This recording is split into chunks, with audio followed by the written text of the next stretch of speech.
La légitimité dans un ou plusieurs domaines d'activité peut avoir deux facettes. Pile la bonne, tu es fier de ce que tu as accompli du genre enfin terminer le boulot sur lequel tu as mis tant de temps tout en étant compétent dans celui-ci sans le remettre en doute. L'autre, face, où tu as bien terminé les éléments de ton devoir de fin d'année, tu as réussi encore plus vite que la personne du côté pile, mais tu peux pas t'empêcher de lâcher. Oh, c'est qu'un petit 20 sur 20, tout le monde peut le faire. Alors que déjà non, faut le faire pour avoir cette note. Et je te signale que c'est pas grâce à ta salle de bain que tu as réussi ce que tu viens de faire, mais toi. Même si aujourd'hui être fier de soi c'est mal vu et encore plus pour l'orgueil, on leur pisse dessus ceux qui voient que le mal de ça. Se dédouaner de tout acte qu'on a fait par le passé pour arriver où on en est, c'est retirer la valeur des efforts qu'on y a mis dedans. Alors apprends à prendre en compte ce que t'as fait pour ne pas remettre sans cesse ta légitimité en doute. La remise en question des actions faites par le passé peut avoir du bon, surtout quand c'est pour en extraire une leçon. Comme lorsque tu te cognes le petit doigt de pied sur le bas de ton frigo et que de 1 tu le retiens et de 2 que les chaussettes et les chaussons c'est utile. Sauf que lorsqu'on vient à remettre en doute pas seulement ça, mais les compétences qu'on a dans un domaine, alors qu'on sait parfaitement qu'on est bon dedans, c'est tirer des balles en pleine tête droit vers son assurance, celle qu'on a mis quand même un sacré bout de temps à construire. Et je te signale que ça a un nom que tout le monde connaît, le syndrome de l'imposteur. Ce qui est marrant, c'est que c'est souvent les gens les plus doués qui souffrent de ça. Tu sais, comme cette personne-là qui était douée en sport au collège et qui disait qu'il faisait pas de sport, ce gros mytho, il avait des gigaveines sur ses mollets en 4D, juste pour paraître humble, parce que c'est bien perçu d'être ultra balèze au foot, tout en étant le roclé du coin. En même temps, les avantages liés à ça sont pas mal, comme ne pas être le gars à rat de service. En gros, je suis trop fort, t'as vu, regarde mon gros pot de sable, j'ai 18 000 de chakra, t'en as 3. Mais plutôt le rocli, comme je l'avais dit dans cette vidéo aussi, qui construit les efforts en silence, que tout le monde apprécie puisqu'il se la pète pas. Jusqu'à un certain point où juste renier tout compliment qu'on te fait, en répondant par un c'était pas moi, j'ai eu de la chance, peut devenir chiant déjà pour tous ceux qui t'entourent et t'en font, et principalement soi, alors qu'on sait très bien qu'on est trop fort dans ça. Après, ça se comprend si on se met à dire que ce qu'on vient de faire était trop stylé constamment, ça peut passer pour de la frime, de l'arrogance, pas le côté insolent mais scanner de la force, et pire en parlant de lui, orgueilleux, puisque c'est mal perçu d'avoir un excédent de confiance en soi. Mais je te garde ça pour la suite, mon todo. Certains, je pense, angoissent même juste de l'ouvrir, rien qu'à l'idée de se prendre un tu te la pètes trop, alors que tranquille, tu voulais juste t'exprimer sur ce que tu sens en la matière, vu que tu t'y connais. Et la joue entre être humble et fier de soi, tout en l'étant pas trop, mais assez pour pas saouler instant la foule, devient dur.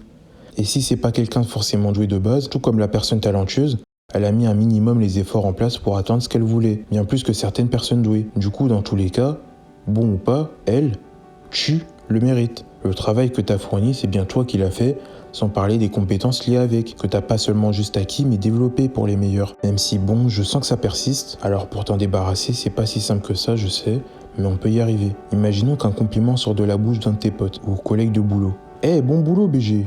Commence pas à répondre en te dédouanant, suffit juste de dire merci, ou toi aussi, en répondant par un compliment. Ça te permettra de pas repousser la légitimité de tout ce que t'as fourni par le passé pour arriver où tu en es, mais à la place en être fier. La confiance qui va avec en sera plus présente. Sauf que si c'est pas le cas, je pense que la développer en devenant plus attirant entre guillemets envers soi-même peut servir. Et je te dis pas de chercher à plaire à tout le monde en mode séduction, ça je m'en fous. Plus en mode réattraction vers sa confiance en soi. Car si on se dédouane de tout ça, ça doit aussi être à cause d'un manque d'assurance ou de celle-ci perdue, que ça soit dans cette activité où on se sent pas légitime ou l'apparence. Ouais, ça peut être lié et sans trop répercuter. Et je sais que c'est pas français, mais je parle comme je veux. Déjà, il y a l'aspect physique, qui est important niveau pensée shonen, à la place de te concentrer sur les choses que tu ne peux pas modifier, à part en Turquie ou à Dubaï, et dépenser des milliers d'euros, tels que l'alignement des dents, un crâne aussi lisse que Maître Orochi.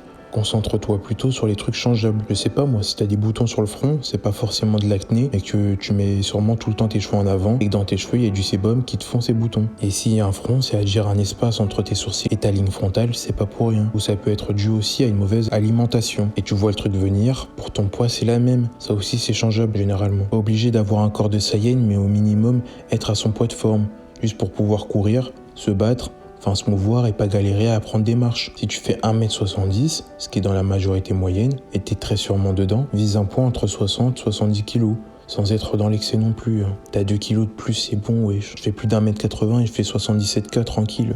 Puis il y a l'aspect pensée, intérieur, ton état d'esprit, ta pensée shonen, wesh. Vu que ça aussi, tu peux le changer. On a tous un petit défaut caché. Moi, je m'en fous trop de tout et je prends pas assez les choses en compte. Toi, ça se peut que t'aies une pipelette ou que tu pardonnes trop facilement, ou à contrario que t'es rancunier. Si ça te dérange et que ça atteint ton assurance, ça aussi change-le sans perdre tes traits de caractère.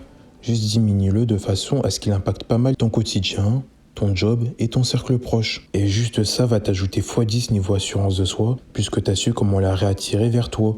Puis en vrai, grâce à tout ça, te sentir légitime ne sera plus une honte et un poids, car tu es fier de ce que tu as accompli et que tu sais très bien que tu es compétent. L'assurance est du coup présente sans même que tu fasses attention, même si c'est normal de se remettre en question afin de s'améliorer, trop te fera juste stagner et douter de tes capacités, alors que tu sais très bien que tu es doué dedans et que tu le mérites. Et bon, qu'est-ce qu'on ferait sans un minimum de confiance ?